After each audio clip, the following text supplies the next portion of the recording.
Bonjour à tous et bienvenue sur la chaîne. On se retrouve aujourd'hui pour le tirage des énergies du mois de janvier 2020 pour les Gémeaux, ascendant Gémeaux et lune en Gémeaux. Ceci est un tirage général, donc s'il ne résonne pas avec votre situation, je vous conseille de consulter le tirage de votre signe ascendant et celui de votre signe lunaire afin d'avoir plus d'informations. Si vous ne connaissez pas votre signe ascendant ou votre signe lunaire, j'ai placé en barre d'informations des liens qui vont vous permettre de les calculer. Comme d'habitude, donc j'ai fait un tirage en 3 cartes au Rider Tarot Deck. La première carte va représenter le début du mois, la deuxième carte va représenter le milieu du mois et la dernière carte va représenter la fin du mois.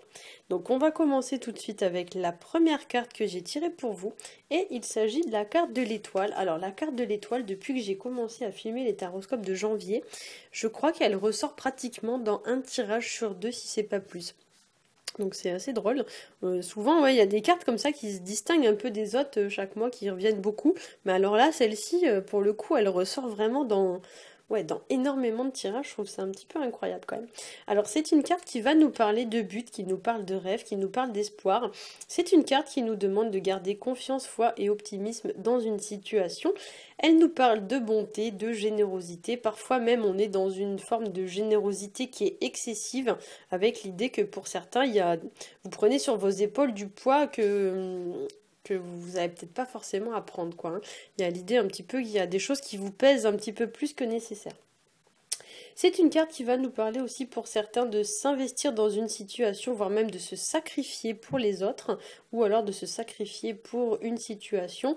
C'est une carte qui nous invite aussi à prendre une forme de repos, de reconstruction face à des événements qui auraient pu être vécus de façon un petit peu, je dirais pas douloureuse, mais il y a l'idée un petit peu que pour certains, vous avez fait énormément d'efforts et qu'il y a eu des situations qui n'ont pas été faciles les mois derniers. Et là, on vous invite un petit peu à prendre du temps pour vous, à vous remettre un peu sur pied. Voilà, comme si on vous demandait un petit peu de vous relever d'une situation. Cette carte représente aussi d'une manière symbolique l'idée d'une gestation. Il y a quelque chose qui se prépare pour certains d'entre vous. Alors, on ne le voit pas forcément dans cette carte, enfin dans cette version du jeu, mais normalement, la femme qui est représentée sur la carte de l'étoile, c'est une femme enceinte. Donc effectivement, pour certains, il y a des choses qui se préparent, il y a des projets qui sont en cours, qui sont en gestation. Pour certains aussi, la carte de l'étoile, ça peut nous parler de retrouver en fait sa sérénité face à une situation, mais également de récolter le fruit de ses efforts. Il y a l'idée un peu de saisir les opportunités qui s'offrent à nous. Et avec la carte du chariot, on pourrait même parler aussi d'une gratification, d'une promotion ou de quelque chose un petit peu de cet ordre-là sur le plan financier. D'ailleurs, on aperçoit ici l'empereur qui tient un écu, ou je sais pas comment on peut appeler ça, un denier, enfin, qui tient une pièce en fait dans sa main. Donc effectivement, pour certains d'entre vous, il pourrait y avoir quelque chose sur le plan financier qui va venir un petit peu, entre guillemets, mettre du beurre dans les épinards. Pour certains d'entre vous aussi, avec cette carte, on pourrait se mettre à nu en fait face à une personne, devoir révéler des choses ou devoir avouer des choses. Il y a l'idée un petit peu même parfois de demander pardon. Pour certains d'entre vous aussi avec cette carte, on pourrait vous demander de ne pas vous investir en pure perte dans une situation. Il y a l'idée que si la situation ne vous apporte pas les résultats escomptés, il faut cesser en fait de perdre votre énergie, de faire des efforts pour des situations qui ne vous apportent pas les résultats escomptés. C'est une carte qui va aussi être reliée à tout ce qui va être de l'ordre de l'humilité ainsi qu'à la soumission et placée à côté de l'empereur. Donc l'empereur souvent c'est une personne qui est un petit peu autoritaire. Et là, vous voyez, on a donc ce monsieur qui est très autoritaire, qui est placé sur un trône. Et là, on a cette femme qui est à genoux, on pourrait presque dire à ses pieds. Donc attention quand même à toutes les personnes qui pourraient avoir une forme d'autorité sur vous. Donc par exemple, votre patron ou des choses comme ça. Toute personne voilà, qui a une forme d'autorité sur vous.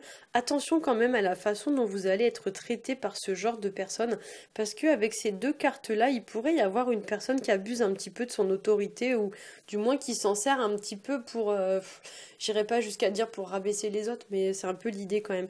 En fait, c'est vrai que souvent, dans ce genre de configuration, il y a une personne en fait qui a une forme d'emprise sur une autre, et il y a une personne du coup qui est un petit peu soumise à la volonté ou au contrôle contrôle excessif d'une autre personne.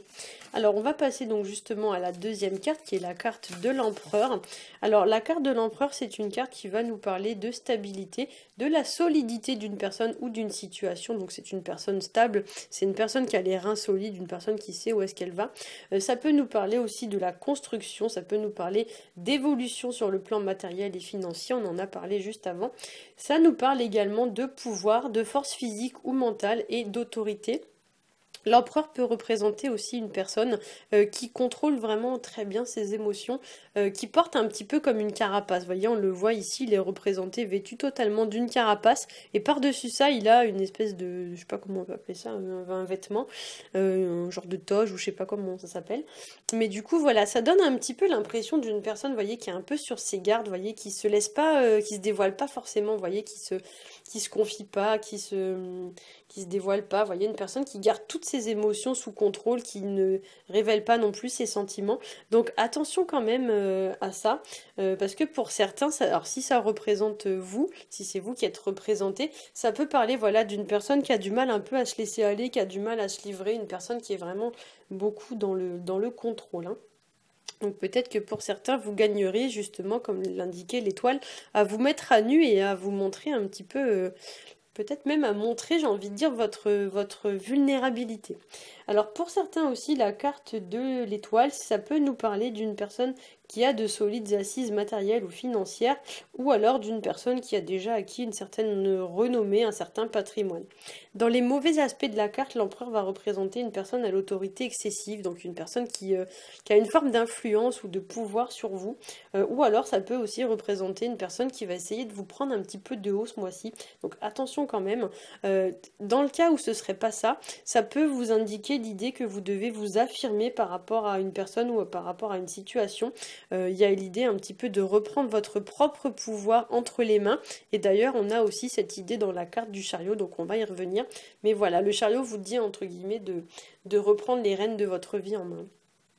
L'empereur, ça peut aussi, dans ses mauvais aspects, nous parler d'une personne un petit peu dominante ou alors d'une personne qui pourrait un petit peu vous écraser, entre guillemets, pour réussir. Une personne qui fait une forme de pression sur vous, il y a une forme de poids quand même avec cette carte, voilà, ou alors même une personne qui pourrait vous imposer un petit peu sa vision des choses, hein. Alors, on va passer à la dernière carte qui est la carte du chariot. Alors, la carte du chariot nous parle de réussite, de succès, elle nous parle de s'engager dans une direction vis-à-vis d'une situation, donc vous prenez une direction précise par rapport à une situation de votre vie, vous prenez aussi pour certains une décision, ou alors voilà, vous atteignez un objectif. La carte du chariot peut aussi nous parler, comme je l'ai dit, de reprendre en main les rênes de sa vie, du moins d'en reprendre une forme de contrôle, hein. Donc c'est vous qui contrôlez votre vie, vous ne laissez plus les autres contrôler votre vie à votre place. Pour certains, le chariot, ça peut aussi nous parler d'un déplacement. Alors soit c'est une personne qui arrive, alors soit qui arrive dans votre vie, mais d'une façon générale, voilà, ça peut être un départ, ou alors ça peut être une arrivée. Donc ça peut être une personne qui arrive, mais ça peut aussi être une personne qui part. Il y a vraiment, donc quand on parle de déplacement, ça peut être dans un sens ou dans l'autre. Le chariot, ça peut aussi être rattaché à tout ce qui va être de l'ordre des voyages, ou bien à l'arrivée d'une personne dans votre vie. Donc voilà, une personne que vous allez peut-être rencontrer. Dans les tirages sentimentaux, attention quand même, dans certains cas, le chariot, il est associé un petit peu à l'amant. Donc effectivement, il y a l'idée pour certains qu'il y a des choses qui se font un petit peu sous couverture, et ici vous apercevez un voile. Donc attention quand même pour certains d'entre vous, bien sûr ce sera pas pour tout le monde et fort heureusement, mais attention quand même pour certains à tout ce qui pourrait se faire un petit peu, j'ai envie de dire, de façon un petit peu cachée de la vue de tous, hein. Il y a des choses qui peut-être pourraient se faire un petit peu de manière secrète, hein. La carte du chariot, on l'assimile également à tout ce qui est de l'ordre des déménagements et également à tout ce qui est de l'ordre de la mutation professionnelle et alors à toute situation également dans laquelle on doit quitter soit sa maison, soit son entreprise. Donc peut-être que pour certains ça peut être une mutation, ça peut être un changement d'entreprise, un changement de boulot, Ou alors voilà une personne voilà qui quitte son domicile pour aller déménager ou quelque chose comme ça. Ça peut nous parler aussi, cette carte du chariot, de garder une forme de cohérence entre ce que vous pensez, ce que vous faites et ce que vous dites. Et ici on a l'idée avec cette carte de mettre sur le même plan d'alignement les pensées, les paroles et les actes. Donc en fait ce que vous pensez doit vraiment refléter ce que vous dites. Donc par exemple, je prends l'exemple le plus courant que je donne tout le temps, si quelqu'un vous demande un service, de vous rendre un service et que vous n'avez pas envie, n'allez pas dire oui. Vous dites non. Voilà, en fait, l'idée de la carte du chariot, c'est que entre ce qu'on pense, ce qu'on dit et ce qu'on fait au niveau des actes, tout est dans le même sens, tout va dans le même sens, tout est dans le même alignement. Attention quand même à la carte du chariot, parfois c'est une carte qui est un petit peu reliée également à tout ce qui est de l'ordre de l'apparat, de l'apparence. Ici, il pourrait y avoir une personne un petit peu matu vue, vous voyez, une personne qui en met un peu plein la vue. Et souvent, on peut rattacher aussi cette carte du chariot, enfin dans beaucoup de tarots d'ailleurs, on rattache la carte du chariot à tout ce qui est de l'ordre des réseaux sociaux. Donc les gens qui s'inventent une vie, vous voyez, qui des fois font un petit peu marronner les autres avec leurs photos sur Facebook ou je sais pas quoi. Attention quand même à ce genre de choses parce que ça pourrait nous parler aussi d'une personne voilà qui comment dire, une personne qui fait passer des choses pour ce qu'elles sont pas quoi. Alors, j'ai récupéré un jeu, oula, je suis en train de faire tout tomber, j'ai récupéré un jeu que j'avais prêté il y a quelques temps, donc il s'agit de l'oracle des portes de l'intuition, et j'ai décidé en fait de rajouter une petite carte bonus pour du coup sonder un petit peu les énergies de cette nouvelle année, et pour apporter un petit éclairage supplémentaire sur ce tirage. Donc, je vais brasser les cartes. Alors depuis que j'ai commencé à faire les vidéos en fait de janvier, dès que je touche le jeu, il y a des cartes qui sautent. Si vous regardez les autres vidéos, vous verrez, des fois même elles tombent carrément. Il y a la moitié du paquet l'autre jour qui est tombé. Alors, on va voir ce qui sort pour vous, donc pour cette nouvelle année. Alors ça va être un peu long, mais j'attends vraiment qu'il y ait une carte qui sorte, parce qu'en général, quand c'est une carte qui sort, c'est vraiment celle-là qu'il faut prendre. C'est vraiment que le message, il est destiné pour vous. Hop, ça y est. Alors, hop. Alors, la carte que j'ai tirée pour vous, c'est la carte qui s'appelle Debout. Et c'est une carte qui vous dit « Tous vos efforts vous guident dans le passage vers la nouveauté ». Donc, alors, avec cette carte, en fait, déjà, debout, ça veut dire qu'il ne faut pas se reposer non plus sur ses lauriers, hein. Donc comme je l'ai dit avec cette carte, debout ça pourrait vous indiquer l'idée de vous relever par rapport à une situation. Et ici c'est vrai que comme j'ai parlé avec la carte de l'étoile, on pourrait avoir une situation qui nous a un peu chamboulé et une situation donc de laquelle on va devoir se remettre sur pied. Donc effectivement si vous êtes actuellement un petit peu comme à genoux face à une situation, la carte vous encourage du coup à vous relever. Il y a vraiment l'idée, attendez je vais faire un zoom parce que je ne sais pas si on voit très bien, voilà. Il y a l'idée vraiment voilà, de se remettre debout face à une situation, de reprendre de l'énergie. Il y a comme un regain un petit peu d'énergie ou une forme de renaissance hein, par rapport à une situation.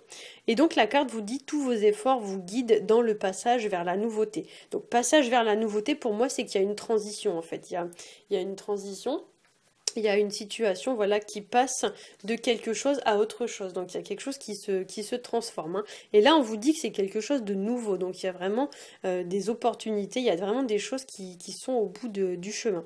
Alors ce qui est assez étonnant, c'est que dans le tirage que j'ai fait juste avant, il y avait 2 chevaux en fait qui étaient sur la carte. Alors dans cette version du jeu, c'est marrant, on ne le voit pas, mais alors normalement dans le tarot de Marseille, c'est pas des sphinx. En fait, qu'il y a ici, c'est des chevaux. Et ce qui est très très drôle, c'est que dans le tirage que je viens de faire juste avant, j'avais 2 cartes côte à côte où il y avait 2 chevaux. Et là, du coup, je me retrouve à nouveau avec un tirage où j'ai un poulain. Et là, j'ai donc normalement, c'est pas des sphinx, normalement, c'est des chevaux. Donc, alors, je sais pas pourquoi, mais je pense qu'il faut que j'aille voir sur internet ou je ne sais pas où. Il faut que je me renseigne sur ce que signifie la symbolique du cheval. Je pense que ça doit être lié à la liberté, à la fougue, au dynamisme, etc. Maintenant. Pourtant, je travaille dans le domaine animalier, mais je suis pas très calée en symbolique animale et je pense que je vais vraiment remédier à ça cette année. Ça va être ma bonne résolution. Voilà, je pense qu'il y a quelque chose à aller explorer. Alors peut-être si vous, ça vous intéresse, allez voir ce que ça veut dire sur Google ou je ne sais pas où. Allez voir ce que signifie en fait la symbolique du cheval parce que c'est possible que ça vous parle. Parce qu'effectivement, on a quand même ici donc un poulain. Et ici, normalement, si j'avais utilisé la version traditionnelle du tarot de Marseille, ça aurait été également 2 chevaux. Donc Donc peut-être que pour certains, il y a quelque chose qui va vous parler en fait au niveau de cette symbolique du cheval. En tout cas pour moi, voilà, le cheval c'est le mouvement, c'est le déplacement, c'est la fougue. Donc effectivement, je pense que c'est un mois qui va s'annoncer quand même assez, je dirais pas mouvementé, mais assez... ouais, il y a des choses qui vont bouger, quoi. Clairement, c'est ça. Voilà, j'espère que ce tirage aura pu vous aiguiller. Si c'est le cas, n'hésitez pas à liker, à partager et à vous abonner. Pour ma part, je vous souhaite à tous un excellent mois de janvier et je vous dis à bientôt.